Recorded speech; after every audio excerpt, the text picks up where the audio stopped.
여러분은 행복하십니까? 예, 감사합니다.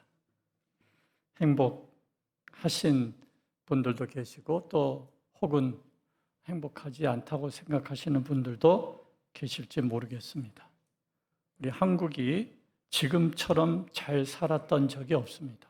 역사 이래로 어느 때보다도 풍요를 누리고 있는 시기가 바로 지금입니다.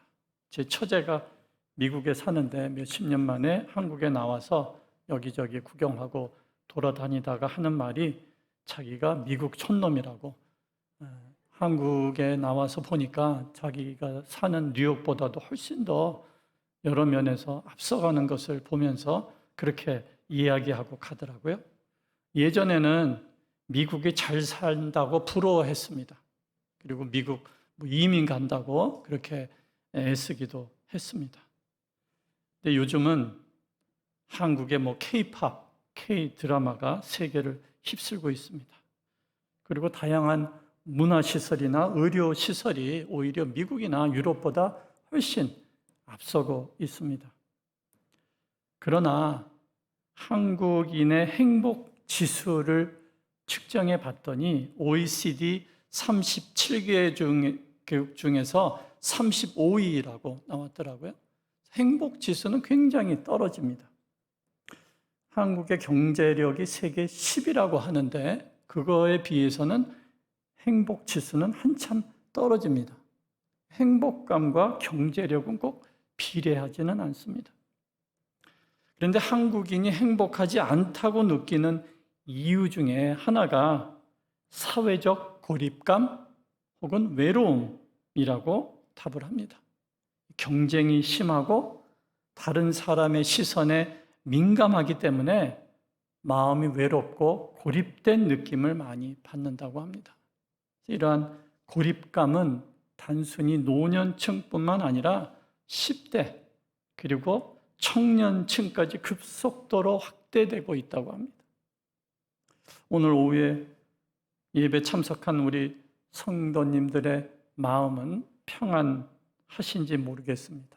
혹시 답답한 마음, 고립된 마음, 불안하고 외로운 마음으로 예배 나오신 성도님들은 없으십니까? 겉으로 보기에는 괜찮아 보이는 것 같지만 내 마음을 들여다보면 괜찮지 않을 때가 많습니다. 오늘도 내 마음을 살피시고 주님의 위로를 얻는 시간이 되시기를 바랍니다. 특별히 오늘은 복음의 관점에서 마음을 이해하는 시간입니다. 창조, 타락, 구속의 관점에서 마음을 살펴보도록 하겠습니다. 처음 이 창조된 온전한 마음에 대해서 잠깐 보도록 하겠습니다. 우리 성경 말씀 창세기 1장 27절, 28절 말씀에 보시면 하나님이 자기 형상, 곧 하나님의 형상대로 사람을 창조하시되 남자와 여자를 창조하시고 하나님이 그들에게 복을 주시며 하나님이 그들에게 이르시되 생육하고 번성하여 땅에 충만하라. 땅을 정복하라. 바다의 물고기와 하늘의 새와 땅에 움직이는 모든 생물을 다스리라 고 말씀하셨어요. 이 말씀에서 두 가지의 핵심적인 이 말씀에 지적을 하고 계시는데, 첫 번째는 인간이 하나님의 형상으로 지음을 받았다는 것입니다. 하나님의 형상은 무엇일까요? 성경은 하나님은 영적이시라고 말씀하세요. 하나님은 육체를 가지신 분이 아니십니다. 그러기에 하나님의 형상은 비물질적인 부분, 영혼, 또 마음이 하나님을 닮았다는 의미입니다. 하나님의 속성을 인간이 어느 정도 공유한다는 의미를 가지고 있습니다. 그래서 이러한 하나님의 형상으로 지음받았다는 사실은 인간이 다른 피조물과 구분되는 핵심적인 사안이에요. 다른 어떠한 피조물도 하나님의 형상으로 지음받지 않았습니다. 인간만이 하나님의 형상으로 지음을 받은 거예요. 인간의 지위가 다른 피조물과 구별된다는 것입니다. 이것은 무슨 말이냐 하면 다른 피조물과 달리 인간은 특별한 하나님과의 관계 가운데서 살도록 지음을 받았다는 거죠. 하나님이 인간을 지으신 가장 큰 목적 중에 하나는 하나님과 교제하도록 하기 위해서입니다. 그래서 인간은, 특별히 인간의 마음은 그 중심에 어떠한 속성을 가지고 있느냐? 끊임없이 하나님과 교제하는 속성을 가지고 있는. 그리고 이 말씀의 두 번째 포인트는 모든 생물을 다스리라고 하나님이 명령하셨다는 거죠. 다스리는 지위를 부여받았다는 것입니다. 즉, 인간은 하나님의 청지기로서 모든 피조물을 다스리는 기능을 받았다. 이 청지기라는 말은 내가 스스로 자율적으로 다스린다는 것이 아니라 하나님과의 바른 관계 속에서 하나님이 지시하신 대로 사물을 다스리는 이러한 청지기의 직분을 받았다는 것입니다. 그래서 이 다스림이라는 기능 속에서도 하나님과의 관계가 핵심이에요. 그래서 인간은 하나님의 형상으로 지음을 받았기 때문에 하나님과의 관계를 통해서 내가 누구인지를 알 수가 있어요. 신학자 칼빈은 하나님을 아는 지식이 곧 나를 아는 지식이라고 말씀했어요. 신앙생활의 핵심은 뭐냐? 하나님을 더 알아가는 것, 이것이 신앙생활의 핵심이에요. 단지 지식적으로만 하나님을 알아가는 것이 아니라 삶의 경험 속에서도 더 하나님을 깊이 알아가는 것, 이것이 신앙생활입니다. 하나님과 동떨어진 것은 어떠한 것도 신앙생활이 될 수가 없다는 거죠. 인간은 하나님을 깊이 알아갈수록 더 행복해지도록 지음을 받았어요. 그래서 우리가 이 땅에서 행복하게 살기 위해서 하나님을 더 깊이 알아가도록 힘쓰시는 성도님들이 되시기를 주의 이름으로 축원합니다. 여러분, 예배의 목적은 하나님을 더 깊이 알고 교제하는 것, 이것이 예배의 목적이에요. 예배를 통해서 내가 하나님을 더 깊이 만나고 하나님과 교제하지 않았다면 우리는 예배를 드린 것이 아니에요. 우리가 성경 말씀을 공부할 때 그 성경 본문을 연구하면서 끊임없이 질문해야 되는 한 가지 핵심 질문은 이 본문의 하나님은 누구신가 하는 거예요. 성경을 통해서 계시된 하나님을 알아가도록 부단하게 노력하는 과정이 성경 말씀을 공부하는 과정. 우리가 기도하는 이유가 뭐냐? 우리는 기도를 통해서 하나님과 더 교제하는, 하나님을 더 깊이 알아가는 과정이 우리의 기도 생활입니다. 그래서 내가 기도는 많이 하는데 그 기도를 통해서 하나님과 교제를 하지 않는다면, 하나님을 더 깊이 알아가지 않는다면 나는 기도한 것이 아니에요. 나는 그냥 주술을 외운 것이라고 할 수가 있어요. 그래서 기독교의 기도와 다른 종교에서와의 기도는 분명한 차이가 있어요. 인간은 하나님과의 관계를 통해서 나는 누구인가, 나는 어떠한 존재인가를 알아가고 확인할 수 있습니다. 이것이 인간의 행복의 필수적인 사항이에요. 여러분, 존재의 의미를 아는 사람이 행복해요. 여러분은 내가 누구이고 내가 어디서 왔고 어디로 가는 존재인지를 확실하게 알고 계십니까? 이 성경의 샬롬은 하나님과 바른 관계를 맺을 때 오는 마음의 평화입니다.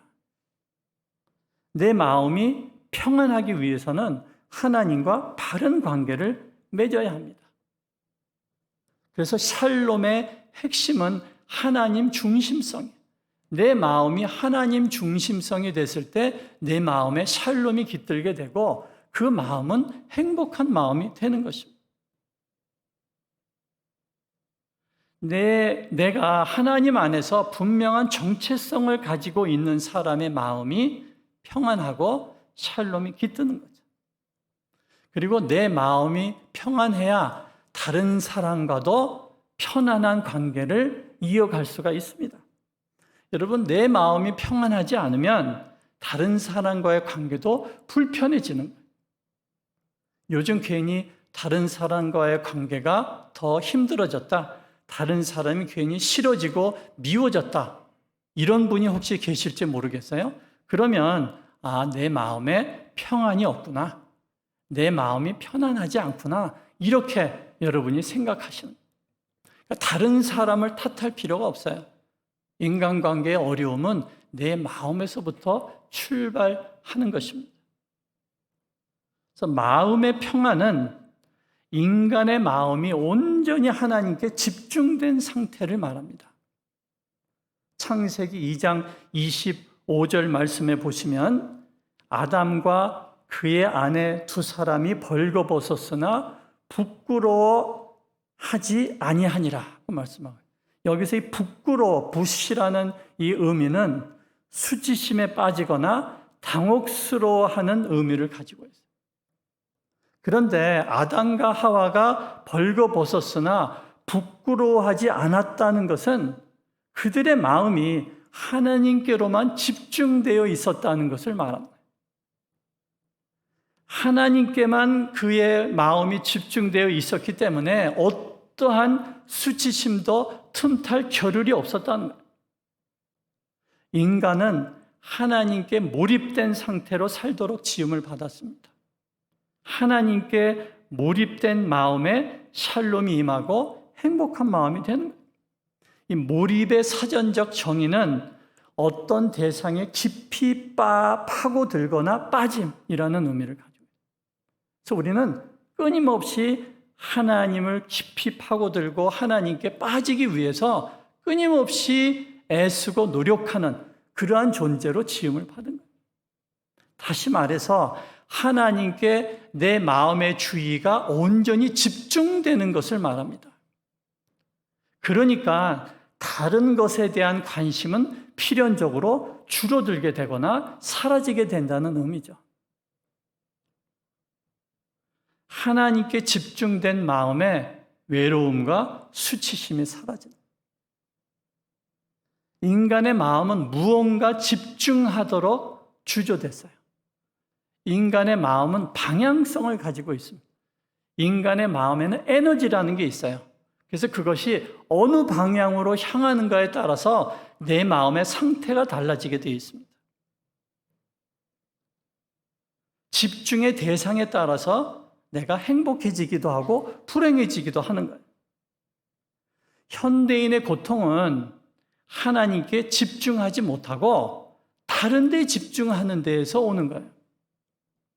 많은 경우에 하나님께 집중하지 못할 경우에는 나에게 집중을 하게 되어 있어요.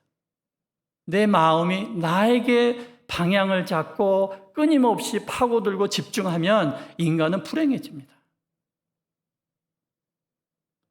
인간은 자꾸 자기에게 방향을 가지고 집중했을 때 자신의 부족함에 집중하는, 자신의 허물에 집중하는, 자신의 벌거벗었음에 집중하고 신경이 곤두서게 됩니다. 우리는 모두 나름대로의 컴플렉스를 가지고 살아가고, 이 세상에 컴플렉스 없는 사람이 없어요. 다 학력 컴플렉스, 외모 컴플렉스, 성격 컴플렉스 없는 사람이 없어요. 오래전에 제가 가르쳤던 한 학생 중에 그 젊은 학생인데 머리가 벗겨졌어요. 그래서 그게 이분한테는 스트레스예요. 컴플렉스예요. 사람들이랑 이렇게 만나서 인사를 하는데 예를 들어서 그 사람이 인사를 하면서 약간 웃는 표정, 또 이렇게 희죽 이렇게 웃는 모습을 보이면 이분은 그걸 어떻게 받아들이냐면 자기 대머리를 보고 비웃는다 이렇게 받아들여요.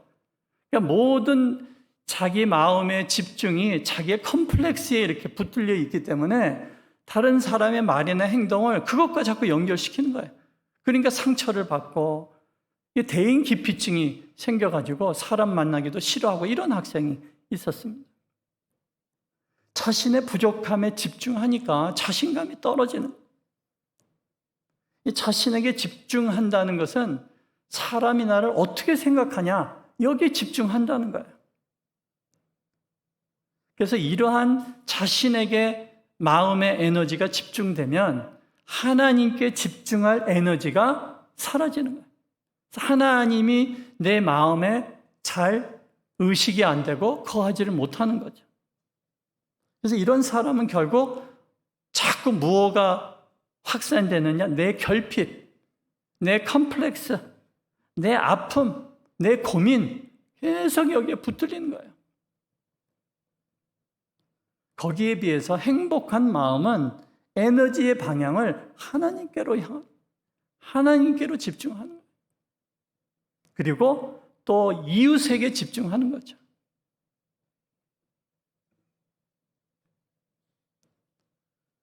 그래서 하나님께 집중하면 나 자신은 자꾸 사라지게 돼요. 나를 덜 의식하게 돼요. 나를 덜 의식하게 될수록 나는 좀 더 편해지고 또 삶에 있어서 좀 더 행복해지는 거예요.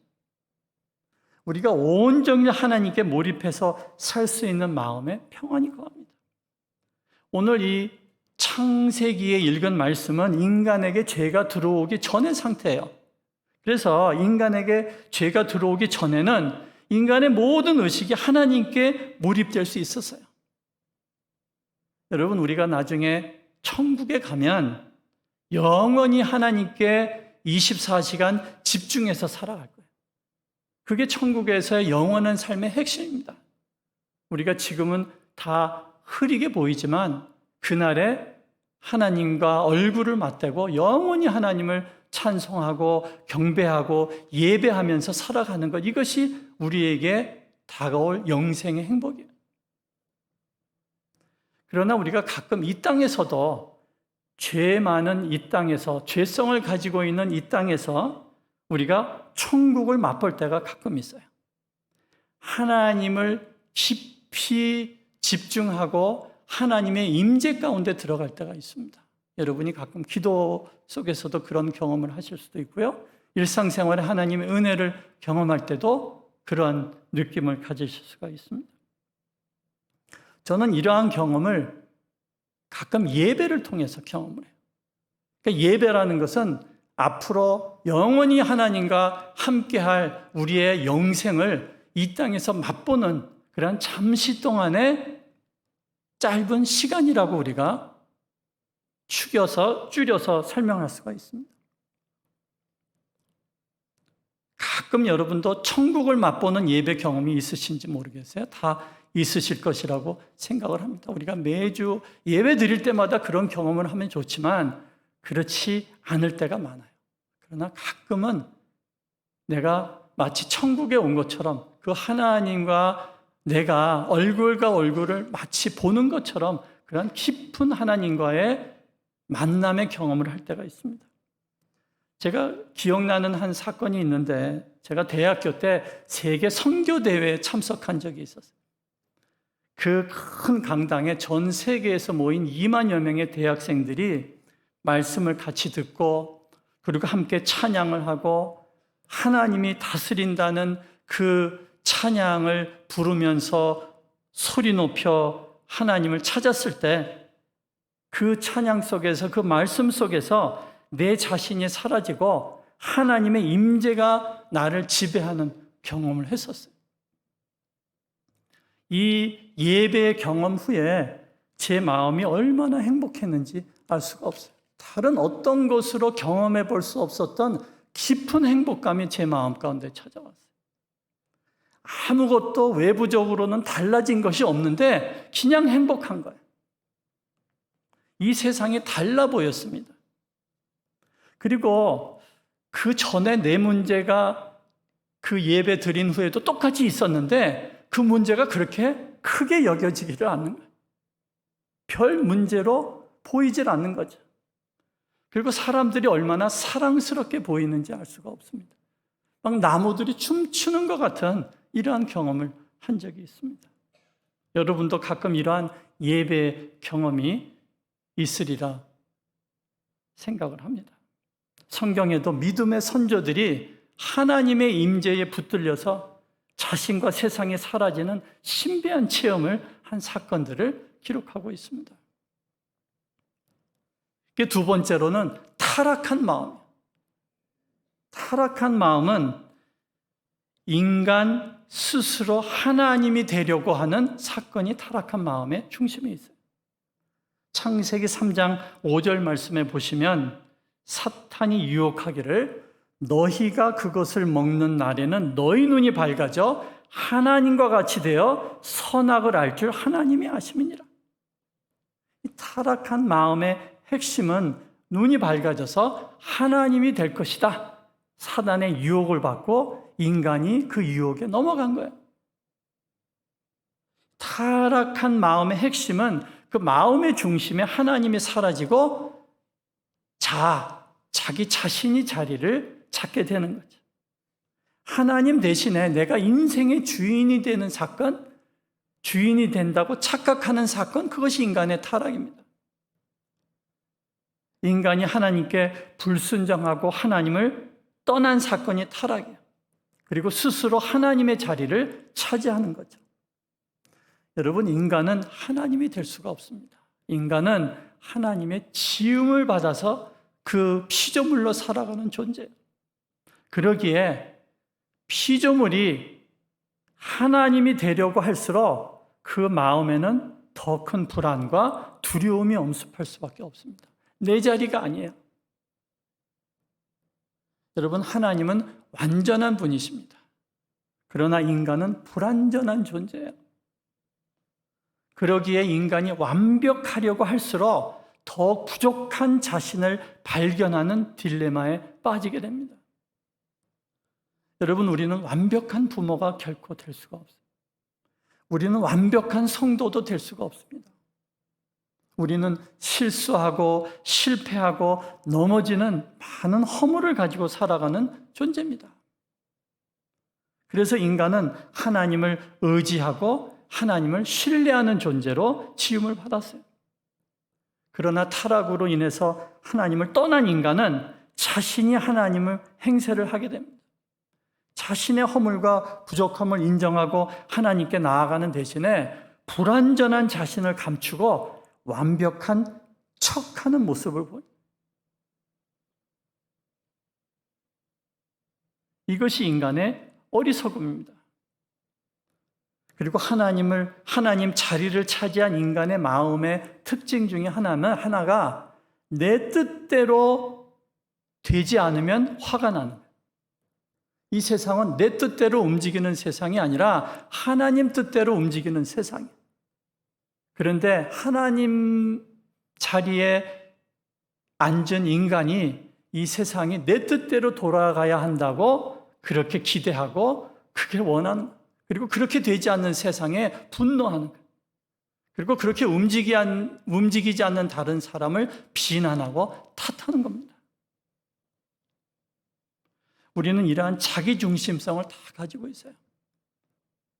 여기에 앉은 여러분이나 설교하는 저나 다 이기적인 사람이에요. 이 이기적인 속성은 우리가 천국 갈 때까지 100% 벗어버릴 수 있는 사람은 없습니다. 목사나 장로나 평신도나 누구나 할 것 없이 다 이기적인 그 중심성을 가지고 이 땅을 살아가는 거예요. 정도의 차이는 있을 수가 있겠죠. 그러기에 내 뜻대로 움직이지 않는 가족들에게 분노하고 짜증을 냅니다. 하나님이 저에게 가끔 너는 참 이기적인 인간이다 라고 말씀하실 때가 있어요. 운전할 때 제가 가끔 그런 경험을 하는데, 제가 예전에 그 반포 지역에 있는 교회에 다녔어요. 그래서 제가 이 남양주 덕소에 사니까 그 교회에 왔다가 집으로 돌아가려면 반포대교를 건너서 그 램프를 빠져서 강병북로를 타고 저희 집에 이렇게 운전해서 왔습니다. 근데 저는 운전할 때 운전 법규를 잘 지키는 사람이에요. 제 이름이 준수입니다. 그래서 교통 법규도 준수하고 차선도 준수하고 운전을 나름대로는 그렇게 잘 교통 법규대로 하려고 노력하는 편이에요. 그래서 반포대교에 들어서면 제일 오른쪽 차선에 붙어요. 그래서 천천히 순서를 따라서 가다가 램프에 빠져서 강변북로를 타는 거예요. 근데 가끔 아주 얄미운 운전수들이 있어요. 빨리 왼쪽 차선으로 오다가 램프 들어갈 때쯤에서 끼어드는 차들이 있어요. 거기 끼어들지 마시오. 팻말도 써 있는데 그렇게 얌체짓을 하는 운전사들이 있어요. 그래서 오른쪽 차선으로 들어오겠다고 신호를 주면 저는 죽어도 안 비켜줘요. 차간 거리가 있다가도 들어오려고 하면 얼른 차간 거리를 좁혀서 죽어도 내 앞에 못 낀다. 끼려면 내 뒤로 가라. 그래서 방해하고 나면 굉장히 마음이 편해져서 찬송하면서 강변북로를 이렇게 운전하고 갈 때가 있어요. 근데 가끔 어떤 경험을 하느냐 하면 반포대교에 차들이 한꺼번에 몰려서 어쩔 수 없이 왼쪽 차선을 탈 수밖에 없는 이 경우들이 생겨요. 그럼 제가 램프를 빠져야 되니까 오른쪽 차선으로 들어가야 되잖아요. 오른쪽 차선으로 들어가겠다고 신호를 두면 쫀쫀한 인간들이 있어요. 그거 내 차 하나 끼어드는 게 뭐 그렇게 큰일 날 일이라고 안 비켜주려고 차간 거리를 좁히는 거예요. 그러면 얄미워서 제가 차 앞대가리를 무리하게 끼워서 그 앞에 차선에 들어가면 또 마음이 편해져서 찬송하면서 강변북로를 운전해서 집으로 갑니다. 그때 하나님 제 마음속에 이런 말씀을 하시는 것 같아요. 너는 참 이기적인 인간이다. 네가 오른쪽 차선에 있을 때는 끼어드는 놈이 나쁜 놈이고 네가 끼어들려고 하면 그 못 끼게 하는 놈이 쫀쫀한 놈이라고 생각합니다. 저뿐만 아니라 여러분도 아마 다 그런 식으로 운전하시겠죠. 우리의 마음 깊은 곳에는 이렇게 이기성, 나 중심성, 타락으로 말미암아 이런 죄성을 가지고 우리는 살아가고 있습니다. 성경에 하나님을 떠난 아담과 하와가 범죄한 후에 세 가지 행동을 하는데 첫 번째는 창세기 3장 7절 말씀에서 무화과 나무 잎을 엮고 치마로 삼았더라. 첫 번째 하는 행동은 자신을 가리는 거예요. 그리고 둘째는 창세기 3장 8절 말씀인데 여호와 하나님의 낯을 피하여 동산 나무 사이에 숨은지라 숨는 행동을 합니다. 그리고 세 번째는 창세기 3장 12절 말씀인데 아담이 가로되 하나님이 주셔서 나와 함께 있게 하신 여자 그가 그 나무 열매를 내게 주므로 내가 먹었나이다. 세 번째는 다른 사람에게 책임 전가하는 그 행동을 하게 돼요. 이러한 타락한 마음은 나를 보호하기 위해서 끊임없이 숨고 가리고 다른 사람을 탓하는 그런 삶을 살아갑니다. 여기서 이 가리는 행동은 가면을 쓴다는 의미를 가지고 있어요. 진정한 내 모습을 보여주면 거부당할 것 같으니까 용납받을 수 있는 모습으로 가면을 쓰는 거죠. 척하는 거예요. 심리학에서는 이 페르소나, 이 가면이라는 뜻인데 이 고대 그리스에서는 연극을 할 때 요즘은 분장을 통해서 그 역할을 나름대로 이렇게 보여줬지만 그때는 배역 역할을 하기 위해서 가면을 썼다는 거예요. 그래서 그런 의미에서 이 페르소나라는 단어를 사용을 합니다. 그래서 우리의 실제가 있고 그리고 상대방에게 보여주는 가면을 쓴 페르소나라는 것이 있다는 거죠. 이중성을 가지고 살아가게 된다는 것. 우리는 사회생활을 하면서 누구나 어느 정도는 가면을 쓰고 살아가게 돼 있어요. 우리가 모든 사람에게 모든 것을 다 보여주면서 살아갈 수는 없습니다. 저는 목사니까 교회에 오면 나름대로 목사로서의 걸맞는 말이나 행동을 하게 되죠. 제가 교회에 와서 집에서 있을 때처럼 그냥 마음대로 그냥 옷도 입고 말도 집에서 하는 것처럼 하고 그러면 내 역할에 대해서 내가 제대로 그 역할을 할 수가 없게 되겠죠. 그래서 어느 정도는 우리가 서로 간의 예의를 지키기 위해서 역할을 충실하기 위해서 조금씩은 가면을 쓰게 돼 있어요. 그것이 사회적인 역할을 하는 그러한 가면은 어느 정도 불가피할 수도 있지만 어떤 면에서는 그 가면이 너무 강하게 나라는 존재를 이중적으로 만들 수도 있다는 거죠.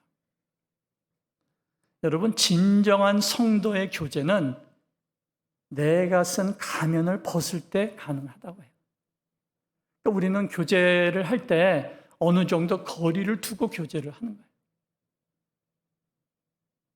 어떤 경우는 문제없는 척하는 가면, 괜찮은 척하는 가면을 쓰고 있기 때문에 우리가 깊은 만남을 경험하지 못할 때가 있습니다.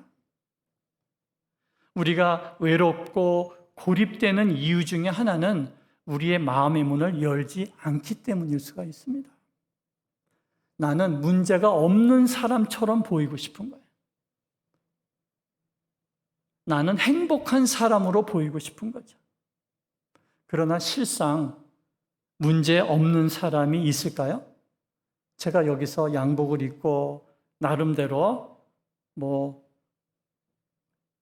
거룩하진 않지만 거룩한 모습으로 이렇게 설교를 하고 있지만 제가 문제가 없을까요? 많습니다. 과거에도 있었고 현재에도 진행형이에요. 그러기에 깊은 성도의 교제를 위해서는 내가 문제 없는 척하는 가면을 벗어야 할 때가 있습니다. 강한 척하는 가면도 벗어야 됩니다. 좋은 모습으로만 보이려는 가면도 벗을 필요가 있어요. 자신의 강하고 좋은 측면뿐만 아니라 약하고 허물을 드러내는 것, 이것이 필요할 때가 있어요. 척하는 가면을 많이 쓸수록 오히려 그 마음은 더 외로워집니다. 여러분, 우리의 마음에는 빛과 그림자가 있어요. 빛뿐만 아니라 어두움, 이 어두움도 내 한 속에 있는 단면이에요. 그래서 우리는 내 속에 있는 그림자, 내 속에 있는 그 어두움을 드러낼 수 있는 용기가 필요합니다. 성도 간의 관계에서도 그렇지만 특별히 하나님 앞에 나아갈 때 우리는 가면을 벗어야 해요. 내 속에 있는 어두움을 하나님께 있는 그대로 올려드려야 합니다. 여러분, 시편을 잘 읽어보시면 그 기도 가운데 그 시편 기자의 분노, 억울함 이런 것들을 하나님께 쏟아내는 거예요. 그냥 좋은 모습으로만 하나님께 나아가지 않습니다. 적나라한 자기의 속마음을 하나님께 토해내는 거예요.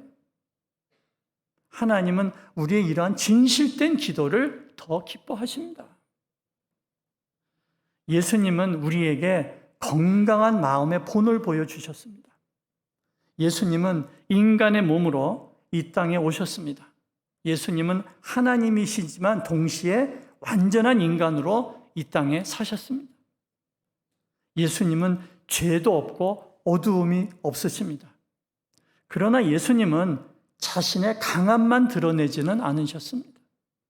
예수님은 자신의 약함도 드러내셨습니다. 예수님은 십자가 앞에서 자신의 약함을 보이십니다.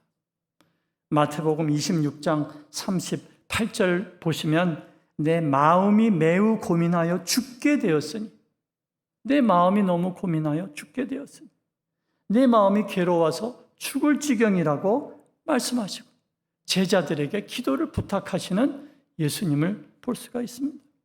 그리고 하나님 앞에 나아가서 솔직하게 이 고난의 잔을 거두어가 달라고 하나님께 간구를 합니다. 이것이 예수님이 보여주시는 건강한 마음이에요. 사도 바울도 자기 의가 강한 사람이었습니다. 그러나 그는 예수님을 만난 후에 점차 많은 고통과 어려움을 통해서 강함이 약함으로 변해가는 경험을 합니다. 많은 육체적인 고난과 정신적인 고통을 당했습니다. 나중에는 옥에 갇혀서 아무것도 할 수 없는 세월을 보냅니다. 그러나 그는 이러한 과정을 통해서 자신의 약함을 인정합니다. 그리고 나중에는 약함을 자랑한다고 고백합니다. 약함이 곧 강한 것임을 고백합니다. 여러분, 내가 힘들고 어려운 마음을 이해하게 할 사람이 없는 사람은 불행한 사람이에요. 그 마음을 꼭 숨기고 나 혼자만 붙들고 있는 사람은 불행한 사람이에요. 가까운 주위 사람들에게 나 힘들어, 나 불안해, 나 두려워, 나 외로워 이렇게 말할 수 있고 기도를 부탁할 수 있는 사람이 건강한 사람. 그런 마음이 행복한 마음입니다. 다 좋고 괜찮다고 포장하는 사람이 오히려 불행할 수가 있습니다. 세 번째로는 구속의 단계에서 말씀을 찾아보도록 하겠습니다. 구속은 그리스도의 은혜로 새로운 피조물이 되는 사건. 고린도후서 5장 17절 말씀해 보시면 누구든지 그리스도 안에 있으면 새로운 피조물이라. 이전 것은 지나갔으니 보라 새 것이 되었도다라고 말씀하셨어요. 그리스도 안에 있으면 새로운 피조물이 됩니다. 우리의 육신이 새롭게 되는 게 아니에요. 우리의 육신은 예수님을 변한 후에도 똑같습니다. 그러나 우리의 마음이 새롭게 된다는 거죠. 그리스도 안에 있으면 영어로는 in Christ라는 표현을 쓰는데 이 표현은 내 마음에 주님이 거하시면이라는 뜻이에요. 즉 그리스도의 영이 우리 가운데 거하시고 우리의 마음을 새롭게 하신다는 겁니다. 구속을 통해서 주님이 우리의 마음을 변화시키는 방법은 은혜와 진리입니다. 요한복음 1장 14절 말씀에 보시면 말씀이 육신이 되어 우리 가운데 거하심에 우리가 그의 영광을 보니 아버지의 독생자의 영광이요 은혜와 진리가 충만하더라. 예수님 마음에 은혜와 진리가 충만한 거예요. 그래서 그 그리스도의 영이 우리 가운데 거하시면 우리 속에도 주님의 은혜와 주님의 진리가 거하게 됩니다. 이 은혜와 진리가 우리의 마음을 다스리게 됩니다. 은혜라는 것은 나로 살도록 하는 힘이 있어요. 은혜는 불구하고의 수용입니다. 우리가 하나님께 용납받을 수 없는 죄인임에도 불구하고 나의 공로가 아니라 예수님의 십자가 공로로 수용받았다는 사건, 이것이 은혜의 복음입니다. 부족함에도 불구하고 받아주시는 하나님의 사랑이 바로 은혜의 구속입니다. 그러기에 나의 부족함을 감추기 위해서 가면을 쓸 필요가 없어요. 왜냐하면 내 모습 있는 그대로 주님이 받아주시기 때문에 그렇습니다. 내가 수용받기 위해서 가면을 쓰거나 숨길 필요가 없습니다.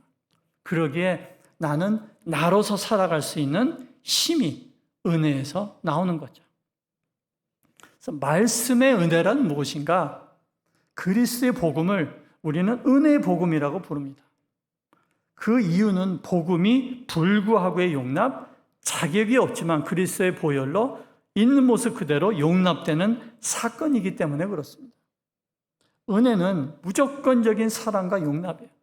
은혜는 상대방이 조건 없이 일방적으로 주는 선물입니다. 그래서 은혜의 경험이 많을수록 마음이 치유되고 건강해집니다. 나로서 살 수 있는 힘이 생기는 거예요. 은혜 안에서는 나의 속마음을 드러낼 수가 있습니다.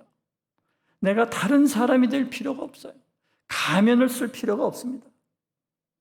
그러나 수용과 용납의 경험이 결핍될수록 자꾸 나 자신을 숨기려고 하는 거예요. 사람들이 가면을 쓰는 이유가 뭘까요? 거부당하지 않으려고. 있는 모습 그대로 사람들이 나를 보면 나를 싫어할까 봐, 나를 거부할까 봐 자꾸 나를 꾸미고 가면을 쓰는 거죠. 그래서 상대방의 기대에 맞추려고 살아가려고 합니다. 그러나 하나님은 나를 아십니다. 나의 허물을 아시고 나의 부족함을 아십니다. 내가 허물이 없어지고 완벽해져서 하나님이 나를 사랑하시는 게 아니에요. 내 모습 그대로를 긍휼히 여기시고 하나님이 받아주십니다. 그러기에 하나님 앞에서 내가 숨길 수 있는 것이 없습니다. 나의 허물과 부족에도 불구하고 주님의 은혜로 나를 받아주시는 이 경험이 우리 가운데 필요합니다. 그래서 교회는 이러한 하나님의 수영, 하나님의 은혜가 경험되어지는 것이요, 불구하고의 용납이 경험되어지는 것이 바로 교회 공동체입니다. 말씀의 진리는 무엇일까요? 진리는 하나님의 구조적인 특징을 가지고 있습니다. 은혜의 하나님은 동시에 진리의 하나님이 되십니다. 그래서 우리의 삶의 틀을 갖게 하시는 거예요. 진리는 내가 누구인지, 내가 무엇을 위해서 살아야 하는지 우리에게 깨닫게 합니다. 우리는 진리를 알 때 건강한 정체성을 갖게 되고 하나님의 은혜를 누릴 수가 있습니다. 여러분, 우리의 삶에는 경계가 필요합니다. 우리의 삶에는 건강한 틀이 있어야 돼요. 질서가 있어야 됩니다. 말씀의 진리로 우리 삶 속에 선과 악의 분명한 경계가 있어야 돼요. 경건과 불경건의 분명한 경계가 있어야 됩니다. 내가 해야 될 것과 하지 말아야 될 것을 아는 지혜가 있어야 돼요. 붙들어야 할 것과 내려놓아야 될 것이 무엇인지를 분명히 깨달아야 합니다. 내가 신뢰해야 될 영역과 순종해야 될 영역을 알게 하시는 것이 하나님의 진리입니다. 그래서 진리는 우리의 삶에 건강한 틀, 경계선, 구조, 질서를 만들어 주는 거죠. 진리는 믿고 순종하는 거예요. 믿지 않으면 소용없고 순종하지 않으면 의미가 없습니다. 불 속에 들어가면 화상을 입는다는 그 진리를 내가 믿어야 하고, 그것을 믿었으면 불 속에 들어가지 말아야 돼요. 그것처럼 하나님은 우리에게 삶의 진리를 우리 마음속에 뿌리시고 그 진리에 따라서 우리의 삶이 더 건강하게, 더 행복하게 살아가도록 인도하십니다. 그래서 이 은혜와 진리는 하나님이 우리의 마음을 성숙하게 하시는 두 개의 기둥입니다. 은혜는 우리의 마음을 치유하시고 진리는 우리의 삶을 더 풍성하게 만들어주시는 하나님의 도구입니다.